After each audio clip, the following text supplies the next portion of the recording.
This is a Geek Leader podcast, and I'm your host, John Rauda. This show is all about helping us grow as leaders, become better technologists, and improve our lives both at work and at home. I hope you enjoy the show and learn a lot.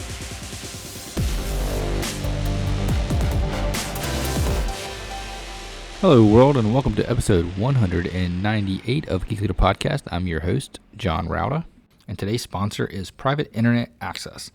If you've ever surfed the web and wanted to do it securely, especially when you're traveling or using someone else's network, you definitely need private internet access. Private internet access allows you to have a secure VPN without them logging what data what you're doing, what transactions you're making, or anything like that, to connect to anywhere in the world. You can also change your default location so it appears as if you're coming from a different place. Why is this helpful, you say? If you're not doing anything nefarious, well, it's really helpful if you want to test DNS resolution from different places and different time zones. It's a really cool tool, and it's not very expensive at all. You can get plans starting at $3.99 a month, and you can find out more by going to geekleader.com/VPN. Again, that's geekleader.com/VPN. All right, Geek Leaders. Today on the show, I've got Tim Danks with Huawei. He is a VP of Risk Management and Partner Relations, and we're going to be talking about his career through cybersecurity, privacy, as well as some of the other things that we can get into in tech. Tim, welcome back to the show. Thanks for having me, John. I appreciate it. If you don't mind, tell the audience just a little bit about how you got to where you are and kind of what you're doing today, and just to lay some context for our conversation. Sure. I started as an engineer way back when. I always had an interest in computers and so on, and I actually was DJ in high school and created a DJ lighting system out of a Commodore 64 and a Z80 processor. So, oh wow! Way back then. To tell you how long I've been in the career, in ICT and technology. I was there when 1G was just launching, essentially. So that's a long time ago. But I've always been kind of a tech geek, and I've been in ICT, which has been a converging industry over many years. So you get a lot of opportunity to see different things, and you get to play with the technology, but also the other operational aspects. And I think that kind of led to me moving from a field engineering into services and management of technology management, and then over the last 10 or so years, kind of leading into this cyber and privacy risk management realm. So that's kind of how I got there. I think with the last 10 years or so with Huawei, that's really been enabled by Huawei. So to expand my career. Was that a difficult shift for you, or was that pretty straightforward? I know for me, like when I had to kind of cut back on the coding and get more into the management and leadership, and I had to step back a little bit from the hands-on tech. It was kind of difficult. What was it like for you? Obviously there's always a bit of a transition, and you do have to give up a little bit as you kind of move into more of a management role, but you also have to stay current, right? I mean, you have to definitely stay in the technology. I've done that by doing things on my own on the side, like smart home, and I even coded a few of my devices and stuff like that just on my spare time. And, you have to stay current, but you also have to think of the bigger picture. And I think that's what the management position is always about, is looking at the bigger picture, not just the details of the code, but beyond that as well. So. Yeah, absolutely. I'm the same way. I actually teach part-time at Winthrop University, and teaching like the junior level classes, you kind of learn, what's cool, what's hot, what the kids are playing with these days, and gives you an opportunity to kind of stay fresh in that sense as well. Absolutely. So, what is your role at Huawei now? What are you doing there? Well, I look at a variety of things. I'm involved with a lot of our internal compliance and risk perspective, especially around supply chain and so on. But I also focus a lot on our third-party relationships, working with our partners and so on to understand what's coming next and help information flow between our company and others. So. A lot of engagement with third parties and a lot of looking at what are the what if scenarios and so on. So has that job gotten a lot harder lately? I know when I don't want to get political, but the last administration, there was some concern about Huawei when it comes to privacy and things like that. What has been some of the misconceptions and some of the rumors that have been out there about you guys? Well, unfortunately, there are quite a few misconceptions, a lot of disinformation or misinformation, I would say. Mhm. Huawei's had a pretty long history of security and privacy focus. Circa 2010, when we really started putting together our in-depth, cyber program, and then shortly thereafter, our privacy and supply chain risk management programs. So, I mean, we've been pretty heavily involved for many years, and I think some of the rumors and misconceptions kind of skew those facts, or maybe that's just they're just not facts that are well known. I think even more recently, Huawei was heavily involved. Obviously, we're heavily involved in Europe, so we have to comply with GDPR, which I'm sure you recognize as a privacy legislation in Europe. Yep. Pretty important privacy standards. And Huawei globally, we've kind of elevated our standards to a GDPR-like kind of level, which makes it, we're leveling up the privacy efforts that we put to forward. But I think one of the major misconceptions, and I think this is something really important for people to know, is that you know there's this conception that somehow Huawei will filter or send information back to the Chinese government. Yeah. This is simply not the case. Huawei's an independent company, first of all, but I think more importantly, we don't run these networks, right? It's the operators and the network owners, the people that buy the equipment, they run the networks. We don't actually have access to any of that information. So even if there was even if there was an opportunity, we wouldn't be able to do, or a request, we wouldn't be able to comply with that request. And to be honest, there's been no request ever. So, we haven't been asked to by any government to provide that type of data. And again, we wouldn't have the access to the data even if it were requested.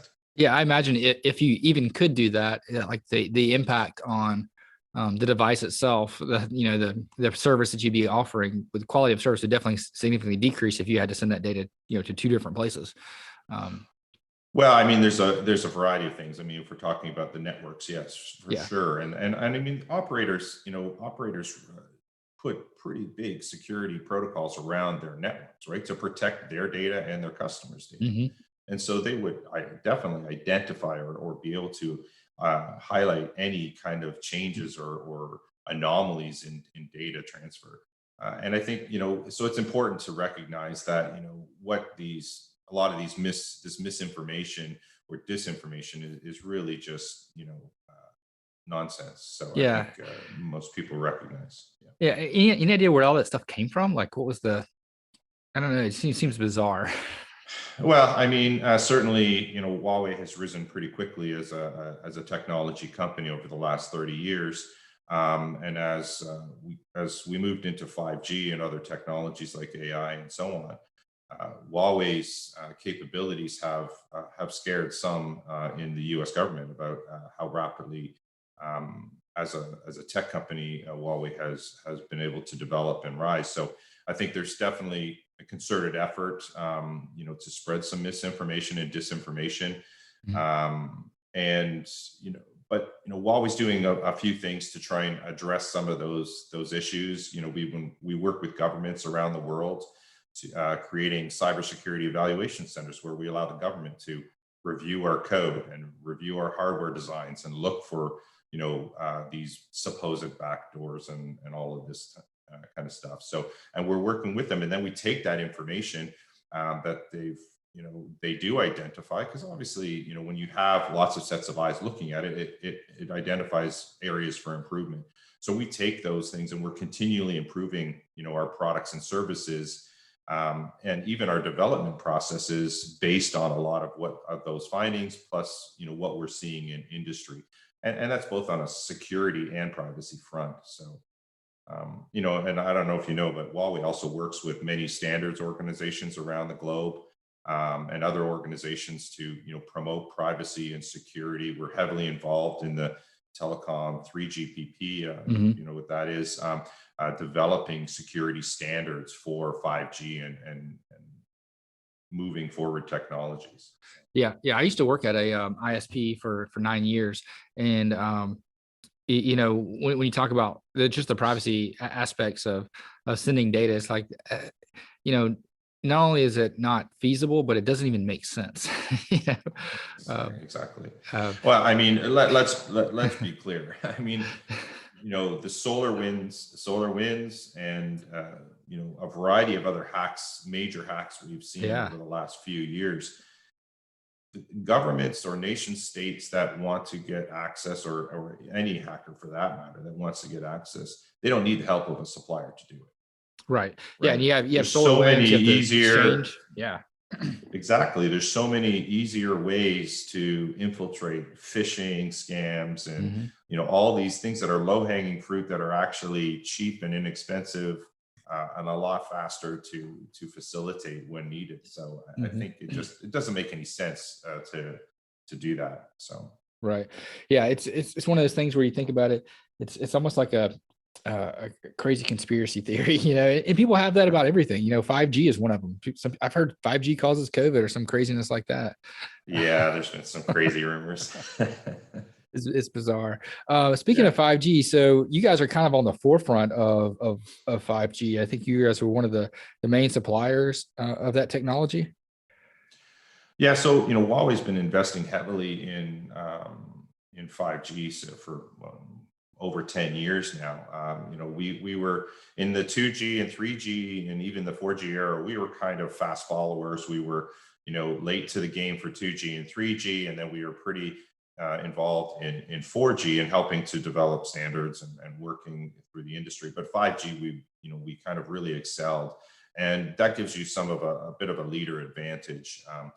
We've been producing quality products and services that operators around the world have been using for many years without incident. And I think it's important that that trust is there, and that trust remains. Our customers that have really worked with us for many years, understand, and they recognize Huawei's commitment to the customer is first and foremost above Mhm. anything else. And that gives them some comfort. So I think as a leader in the industry, we need to work together, with both our partners and our competitors, to understand how we can make networks more secure. Because network security and privacy are really shared responsibilities, right? It's not just the vendor, right, or the supplier or the manufacturer that needs to develop a secure and security enabled products, but it's also government and industry to work together to set standards and establish pragmatic laws and regulations to enforce security and privacy. And then the network operators, they need to follow those rules and implement security at various levels, and introduce and use the things that are supplied in those technologies to create those levels of security, and to protect and detect anomalies, issues in the network, and so on. But there's also this last bit, right? And I think this is the piece that a lot of people miss is consumers and individuals, right? We all have our own obligation to security, basic cyber hygiene. I think Mhm. there's some kind of statistic that says the average person has 130 online accounts, yet 70% of them are based on their email address as the username, and 50% of them use the same password and email combination. Yep. That's a scary thought, right? Like, I mean, we've got to remember it's not just that one. If that one gets hacked, then now 50% of your so we've got to be a lot more diligent, and there's new ways coming along. Obviously, multi-factor authentication is one way that's been around for a little while, but there's new technologies, new thoughts, of how to protect and how to to secure the identity of individuals, and so on. And I think we need to take advantage of these things as we continue forward, Yeah, for right? sure. And I know for me personally, it's like, you think, well, how can I remember so many different passwords? And they're not a sponsor. I wish they were, but 1Password is what I use, and it's made life so much easier. I don't even know any of my passwords. I know the Right. 1Password password. Everything else is generated and just goes. Right. And it makes life so much easier for not having to remember, and then getting the alerts from, I think they have I think it's called Watchtower, but they have some product that alerts you and says, hey, this, Adobe was breached, so you have to change your Adobe password. It kind of gives you that kind of scanning information, which is pretty I think some of them are like that. Yeah, I use a different one, but yeah, similar password collection. Because then I give my daughter some trouble because at one point I found I found out that she had her password stored on her phone in plain text, and I just, no, what do you do, right? Yeah. As a parent, it's kind of hard, but no, I think the awareness on cybersecurity is definitely increasing, which is good. I mean, individuals are getting better. Companies, especially with all the hacks, companies are starting to recognize the higher level need for security in networks, and even the government. Obviously, with SolarWinds has caused the government to react even a little bit more now. But one of the things that we're still missing is privacy, right? I mean, privacy still seems to be a bit of a concern because we seem to give it up so readily. We don't read the terms and conditions of the privacy, but then when there's an issue, we get all up in arms because somebody has our information. But we just need to learn as consumers, even especially, to be more aware, be smart about what you're agreeing to, and understand who's got your data and what that means for you. So. Yeah, I think when it comes to like social media and things like that, we are the product. So, we give away so much in order for the free use of something, and convenience. Oftentimes it's just convenience. Yeah, convenience is absolutely it. And if you look at it, how do you think GDPR is going to? I assume it's going to trickle into the United States. We have the California Privacy Act, which is partway there, but we don't have anything nationally for privacy. Do you think something in the U.S. is going to happen to cover us nationally? Because I know it's difficult as a working at a company. You say, well, we've got to make sure we meet the California stuff when we work in California. We've got to make sure we do the GDPR stuff when we work in Europe. But for the rest of America, it's just the Wild West. Well, yeah. So I hear you, and I certainly hope that we see some national privacy legislation in the coming years. But I think CCPA is a good start. That's the California one. And there's about 12 states now, I think, that are actually doing something along that line. But I think we're not going to really get to where we need to until we do something similar to GDPR. Because as you said, the derogations and the changes and the differences between these different laws makes it so difficult for a company to operate. If we can unify and make some of these consistent at a level that is sufficient for everybody, and to at least to a certain degree, and then the different states can tack on some extra changes that they want. But I think it's important that we have some national legislation, and we work with a bunch of different organizations advocating for that. As I said, we've, as a company, just for ease of operations, we've kind of elevated our entire privacy, let's say, principles to kind of be more uniform. And then we only have minor changes when we go around the world. Sometimes we're overdoing it in some countries because we've gone to the X degree, but in most cases, it's pretty good. Yeah, that's kind of like what you see a lot of people doing that with GDPR. They say, well, we'll set GDPR as our standard. That way we can have something that fits everything, right. For the most part. Exactly. What have you heard about? Like, I know Apple and Facebook have kind of had like a little bit of a feud lately when it comes to privacy. Do you think some of the things that Apple is kind of pushing towards, the apps that are on their phone are going to spill over to Huawei and Samsung and some of the other, and Google Play, some of the other app stores and things that are out there? It's a balance. It's always going to be a balance. I think there's some points to be had with both sides of the privacy discussion.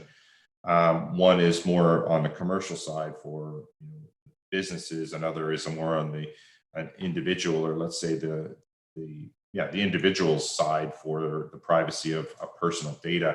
and we've got to find that right balance, right? There's no one size fits all. And then you've got that third aspect, which is, government's national security, kind of the, let's call it the legitimate interests of the government, to be able to, whether it's subpoenas or all that. So how do you find that balance? I mean, I think it's really, we need to all work together as industry, whether it's tech industry working with government or even the industry working amongst itself. I think it's important that we try and help our lawmakers to understand what's needed and what can be done, and how it serves the interests of both, the individual and the commercial entity, but also how it serves the national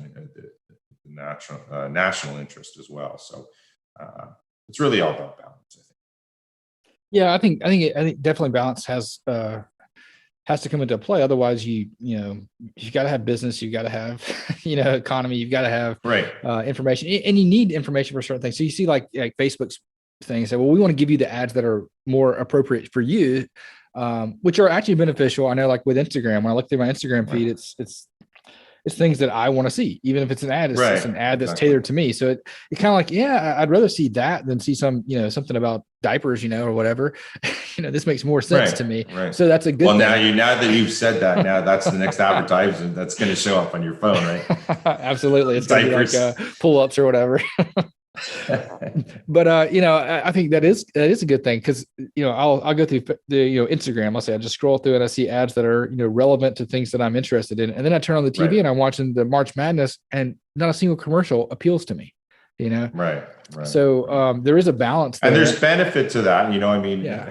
I think the challenge is helping lawmakers to understand to some degree. I mean, if you look at when they had was it 2 or 3 years ago, there was some inquiries with Facebook, and one of our lawmakers asked how he makes money. That was bizarre. Well, yeah. So, I mean, we have to question, making sure that lawmakers and industry are aligned, but there has to be the interest, the commercial interest, and people need to recognize that this is tailored for them.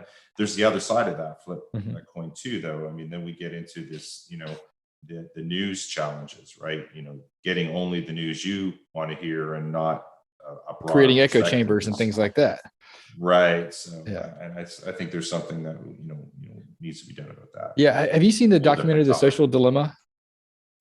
Yeah. So that was, I mean, I think that kind of shows you what it could go to, or where maybe it's where it's already at too. Also, but there's definitely a balance that I think needs to be there, and I think you kind of hit the nail on the head when you talk about education of the lawmakers, because when the Facebook deposition or whatever it is, what's going on, and they were asking Mark Zuckerberg questions, it's like those aren't even questions. Like what you're saying doesn't make any sense, and it was almost an embarrassment as an American to watch and say, is our Congress really that far behind?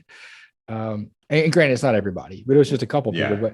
But it's almost like how do we as leaders in technology and business, do our part for educating not just the government but also the people?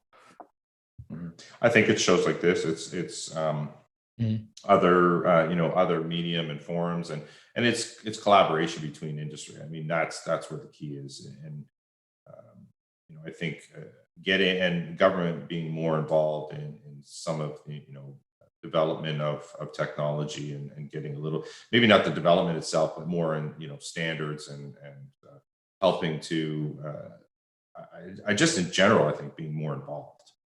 When we saw in the 2G, 3G, even the 4G technologies, we saw the U.S. government was relatively heavily involved, and then for some reason when we lost Lucent and a few of these other companies got bought out, while the U.S. doesn't really have its own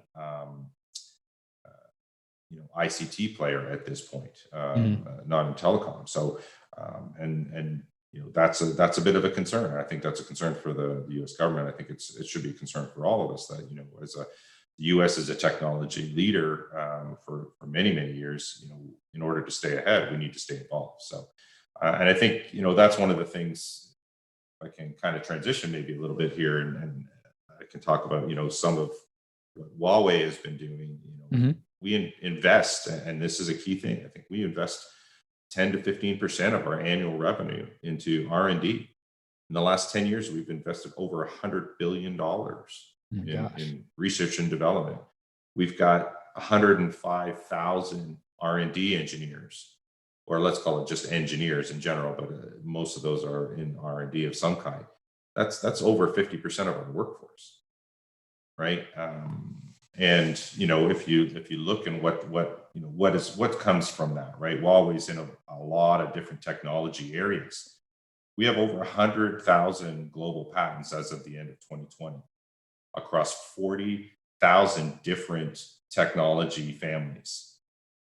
So we're a patent leader in Europe. We're number 2 in Europe and number 3 on the individual or the independent innovators scorecard. And here in the U.S., even we're in the top 10 for patents. So that's it. I think investment is huge, and I think we're seeing some good things coming out of Washington recently. Some talk about investing more and supporting R&D, investing more in technology, and let's hope we see more of that coming over the next years. But I mean, the companies that we need to continually evolving, and I think that's important too. So what are some of the cool? Leaders. So what are some of the cool things you guys are working on that's new and innovative? I know, when you see the difference between like 4G and 5G from that kind of perspective, you see that 5G has much shorter range, but it's significantly higher in bandwidth. So what's next and what's coming out? Well, I mean, 5G brings 3 major things, right? It brings faster speeds, right? It brings the ability to handle many, many more devices at a time, called massive machine type communication. And the third is ultra low latency, which means that it responds very quickly to commands, and it basically has a very low latency. So that provides for a variety of different things, right? Mhm. And the phones and the devices need to be enabled to do that. So Huawei's been we're very committed to globalization and innovation. So, we even recently announced that royalty rates from our patents and so on will never exceed or basically been capped at $2.50 per unit, which is the lowest in the industry, I believe. Kind of just showing how we're trying to promote the adoption of 5G and the globalization of the economy, right? But I think, if we look at some of the great stuff that's going on, I mean, full screen fingerprint technology is something that's near just about here. It's pretty close. Instead of, if you remember, you have to press on a specific sensor for the first screen, the Yep. fingerprint, right? And then now you have to press a specific space on the phone. But pretty soon it's going to be, you can press anywhere on the phone and it will, open the phone, or it will do other types of applications and so on. I think 3D and holographic displays are, things. Those are days of what do you call it? What's the Arnold Schwarzenegger movie? Total Terminator? Recall. Total Recall, yeah. Total Yeah. Recall. Yeah, well, I guess he's got a few, right? But no, the Total Recall, one of his first. But 3D and holographic displays. That kind of give you an image that seems to be jumping out of the screen, or even seems to be floating above the screen. That's not that far off, right? We talk about things like health-driven functionality. I mean, the pandemic has really brought some of that out. Tracing apps, COVID tracing and contact tracing apps, which are helpful to try and identify somebody who's been exposed or whatever. But then even things as simple as there's been IR transmitters in phones for years, right? So that your phone can serve as your remote control for your TV or other functions, right? I mean, there's been a variety of different devices over the years that have had those, but now there's also IR thermometers. Oh, wow. Huawei was one of the first with one of those, and I think it was our Honor Play 4 from a few years ago, or maybe 2 years ago. Not even. I guess it was. Yeah. Oh God, it seems so. Sorry, I digress. It just seems like it's been so long, right? The pandemic, but I guess it's only about a year. But anyways,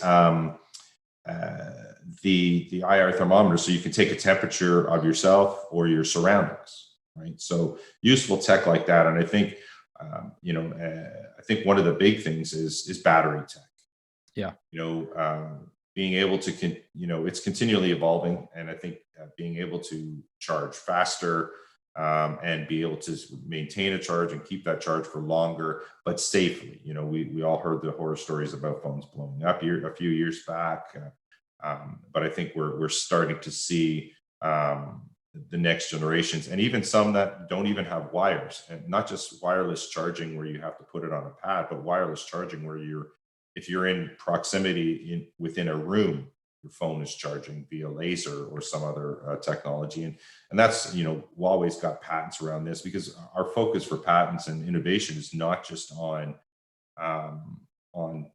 commercialized devices, but a lot of our about 30% of our investment is in basic fundamental R&D, just to try and bend the rules of physics, or to make an alloy transmit further, as you said about the 5G, the antennas, being able to have come up with an alloy that propagates the radio wave further, but is smaller and lighter and so on, or the algorithm to compress the data so that you can compress more data into a bit stream and things like that, right?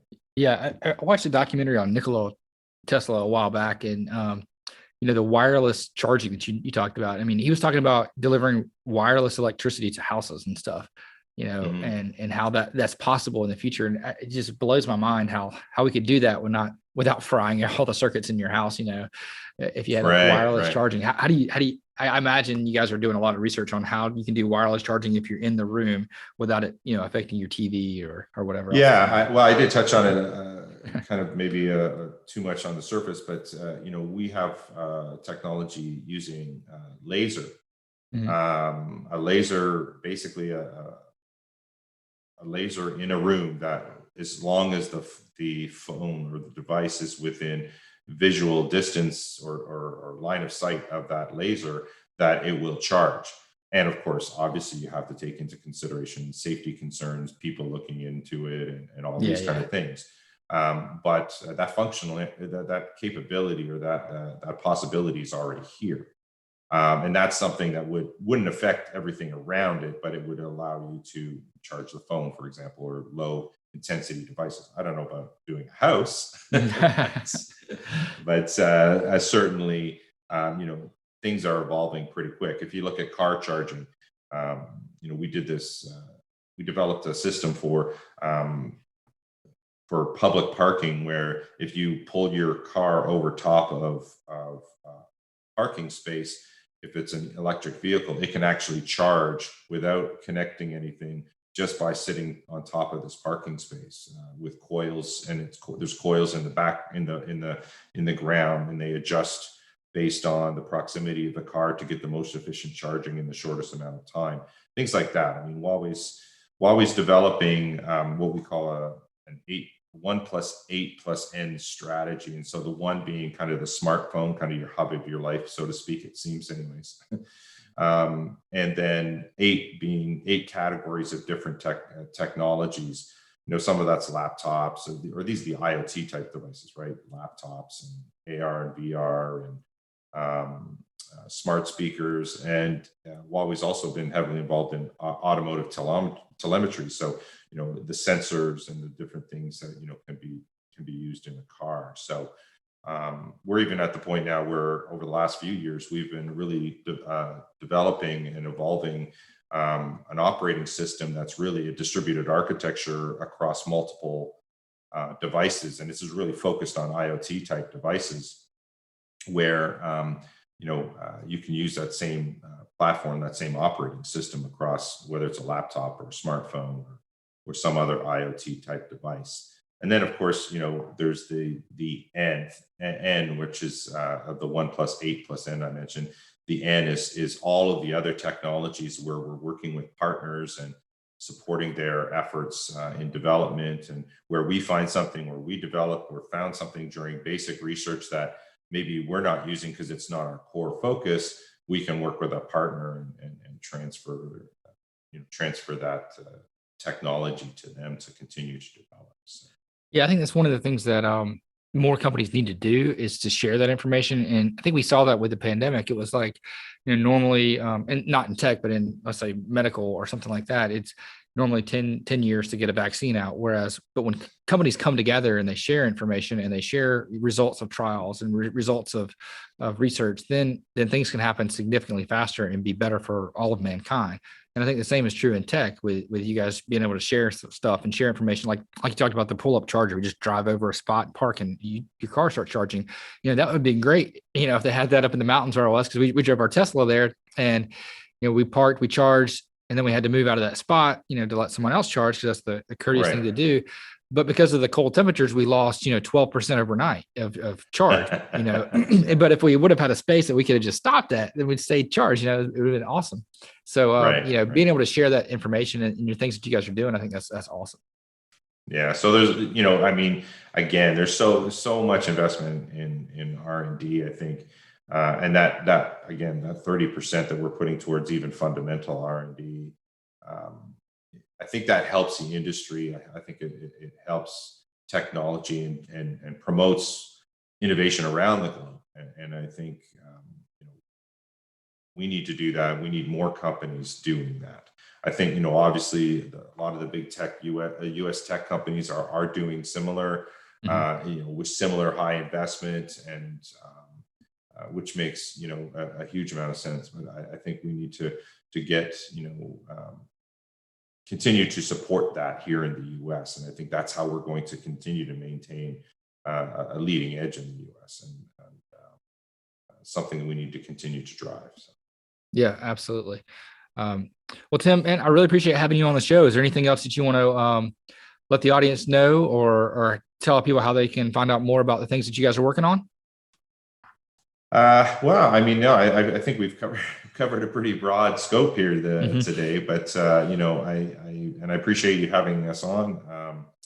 I think, there's an opportunity for us to share, we can share the websites and so on offline, but I think there's a lot more to Huawei than, what you may read in the news. And I think it's worth a look. I think the technology is incredible. The innovation is outstanding, and I think more people need to know the real story around us. So hopefully, this is a way to do that and get some people to understand more about the company. But again, I guess I appreciate your time, and we'll talk to you again some other time. Yeah, Tim, thanks so much. And we'll link up the website in the show notes at geekleader.com. And, again, I think it's really important for people to find out the truth and to learn about some of the cool stuff that's going on. So thanks again for coming on the show. Really appreciate it. All right. Thanks, John. If you enjoyed that episode, please leave a rating and review in Apple Podcasts. I'd greatly appreciate that. And also don't forget to check out merch. We have some t-shirts that I've designed that are on at geekleader.com. You can click on the merchandise section there and check that out. And also don't forget about the books from our guests. So if you like this guest and other guests that have written books, please go ahead and check that out at geekleader.com. I would greatly appreciate it, and I'm sure they would too.